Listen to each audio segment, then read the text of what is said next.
नमस्कार दोस्तों, कैसे हो आप लोग।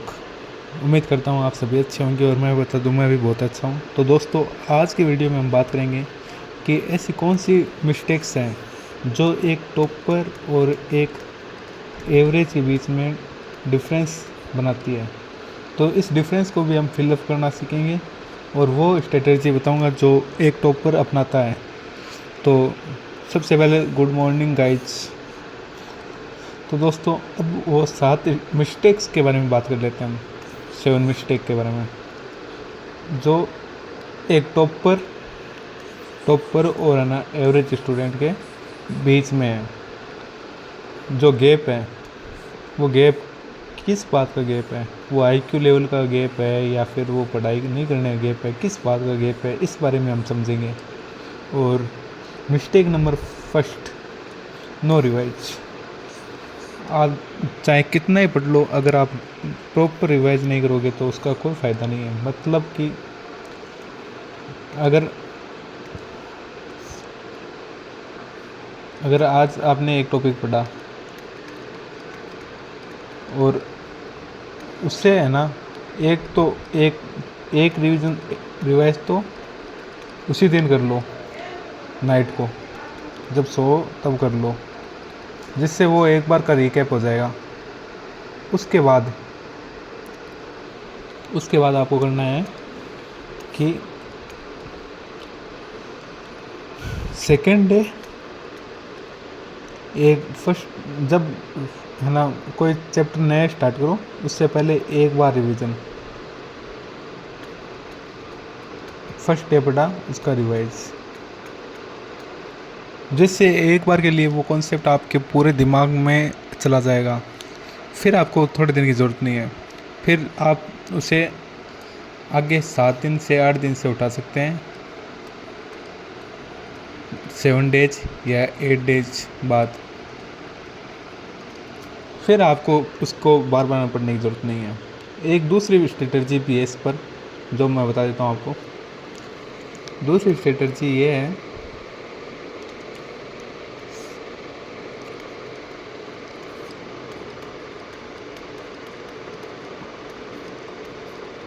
स्ट्रेटजी 2, जो मैं बता देता हूँ आपको।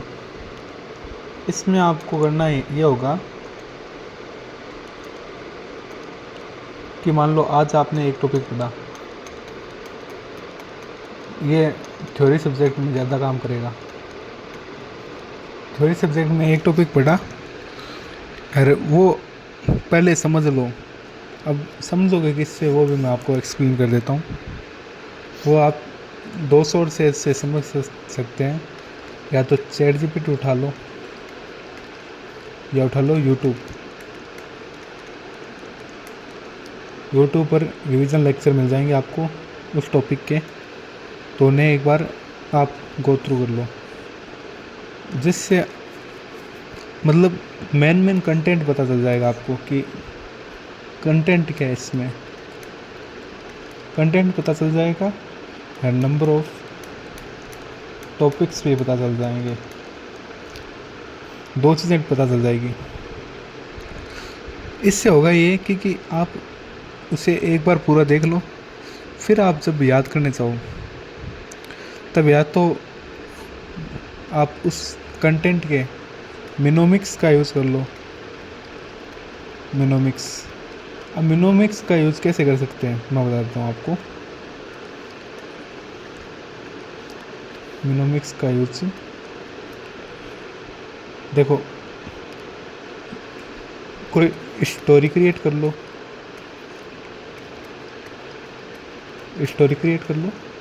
या फिर सेकंड में आप कर सकते हो इसका जो फर्स्ट लेटर होता है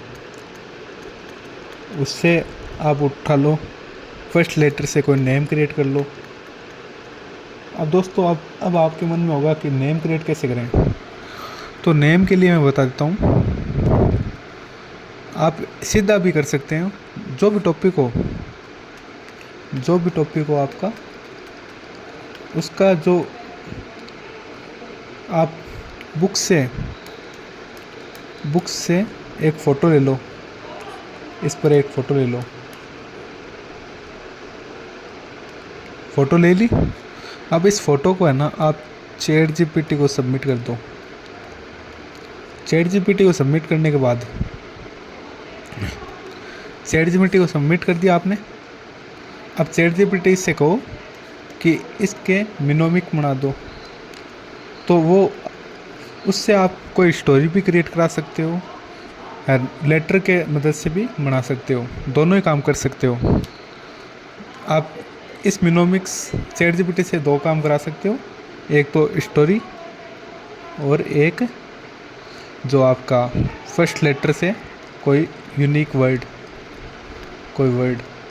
और वर्ड हम अगर वर्ड बनाएंगे ना तो हमारा थोड़ा उकचुक हो सकता है, मतलब सही नहीं बैठेगा, पर जो चैट जीपीटी बनाएगा वो बहुत ही यूनिक वर्ड होगा। जैसे कि आपको मैं बताता हूँ, चैट जीपीटी ऐसा वर्ड बना सकता है, एप्पल हो गया, कोई और वर्ड हो गया, जो मतलब लगभग आपके मतलब अंडरस्टैंडिंग के लिए होगा। और हम जब बनाएंगे ना, तब मान लो पी पहले उठा लिया, ए बाद में उठा लिया, तो उससे कोई वर्ड नहीं बनता। उसे हम फिर ऐसे याद रखते हैं, PPLEA। अब इस वर्ड में आपको अंतर समझ में आ गया होगा। इन दोनों वर्ड में बहुत सारा अंतर है। ये इजीली याद रहने में, ये इजीली याद नहीं रहता। तो आपको समझ में आ गया होगा मिनोमिक्स कैसे बनाने हैं। फिर मैं कंटेंट में चला गया वापस। अगर आपको लगता है कि यार मिनोमिक्स वाला काम नहीं होगा, मिनोमिक्स मेरे को याद नहीं रहते, तो आप एक काम और कर सकते हैं। जो भी टॉपिक है उसे आप रट्टा यूज़ कर सकते हैं। रट्टा यूज़ कैसे करेंगे कि जो भी लाइन है, लाइन में वर्ड्स हैं, उनको आप 10 to 12 बार पढ़ लो, रीड कर लो। रीड करने के बाद आप इन्हीं लाइनों को वापस रात को 1-2 बार और कर लो। नाइट में मान लो 3 बार कर ली, 3 बार रीड। और फिर नेक्स्ट डे जब उठो तो नेक्स्ट चैप्टर पर जाने से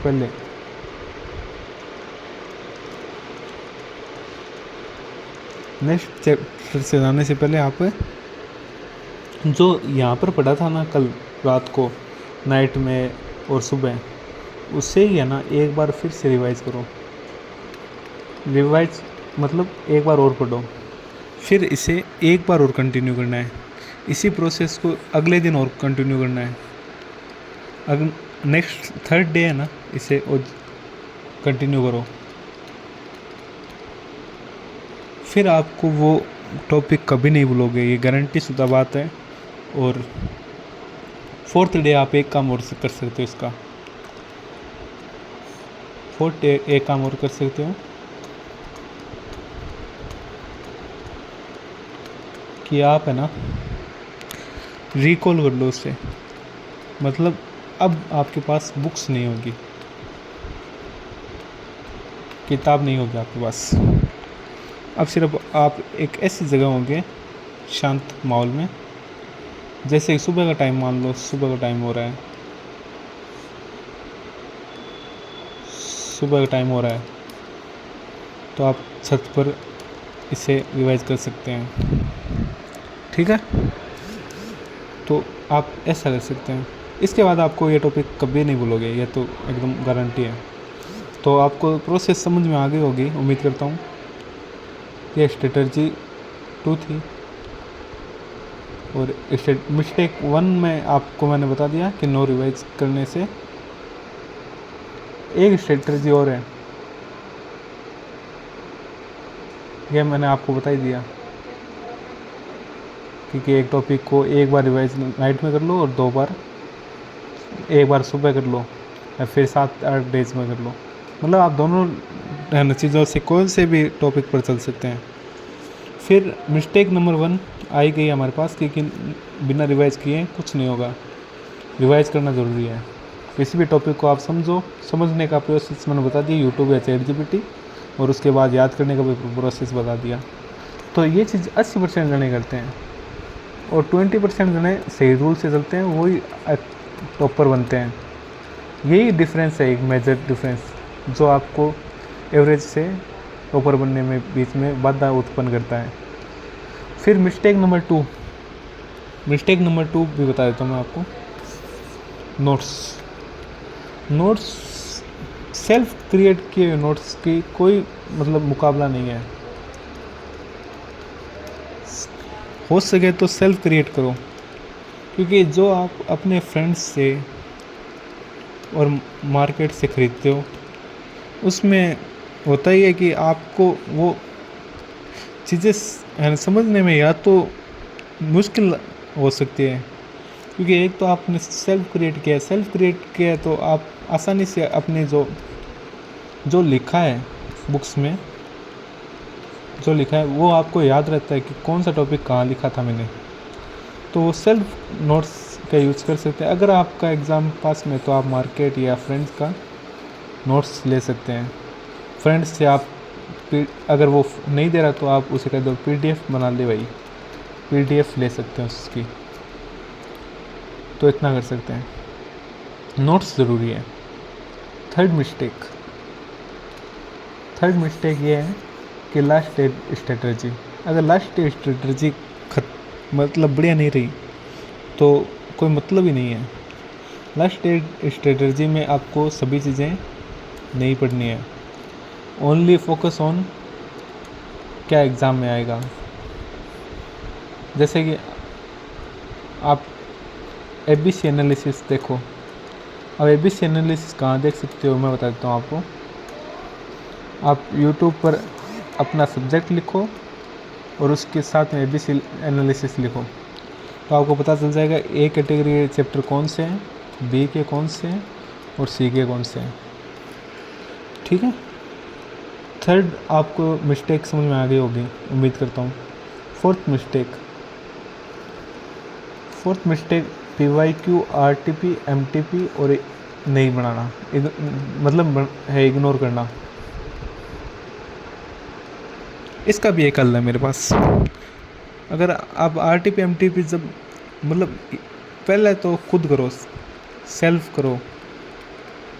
अगर सेल्फ के पास फिर उसके बाद अगर मान लो आप ये वीडियो तब देख रहे हो जब आपके एग्ज़ाम 20 डेज मान लो है और आपका सिलेबस भी पड़ा है, तो इसमें आप जो ये RTP MTP है उनके नाम और है ना मतलब RTP कितने की है, जैन की है, कौन से की है, वो YouTube पर डालो और उसके बाद वीडियोस आएंगे उन्हें देख लो, तब भी आपकी RTP कवर हो सकती है। पर छोड़ने का कोई मतलब नहीं है, छोड़ने का नहीं है। सब सेल्फ नहीं होती तो ऐसे भी कर सकते हैं आपके टाइम अगर आपके पास कम है तो। मिस्टेक 5 में स्क्रॉल। इंस्टाग्राम को भाई सब छोड़ो। इंस्टाग्राम या YT शॉर्ट, ये दोनों ही मत पकड़ो। लास्ट स्टेज में इंस्टाग्राम में डिलीट कर दो और YT शॉर्ट पर भी शिफ्ट मत हो। मतलब कई जने होते हैं जो यहाँ से तो ये तो डिलीट कर देते हैं, पर इसका जो बटन होता है वो YT शॉर्ट पर शिफ्ट कर लेते हैं, तो उससे कोई मतलब नहीं होने वाला। आपको दोनों ही चीज़ें छोड़नी होगी। हर 6 मिस्टेक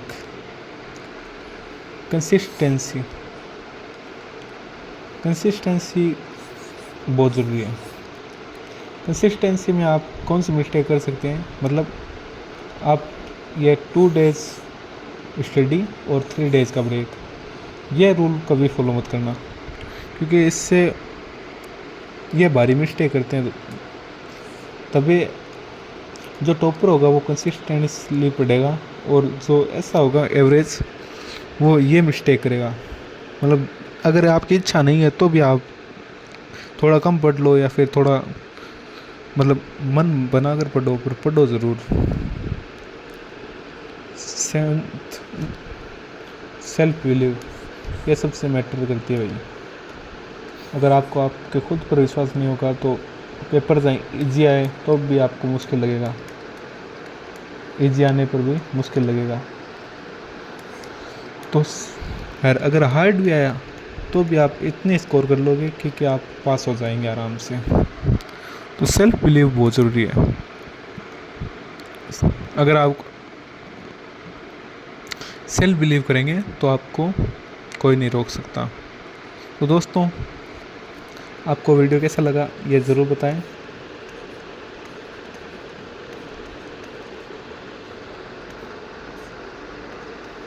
फॉर वॉचिंग।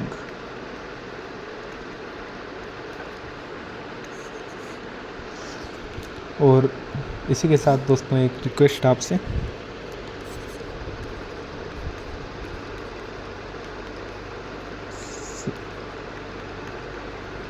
और एक बढ़िया सा जिससे मुझे पता चले आपको वीडियो कैसा लग रहा है।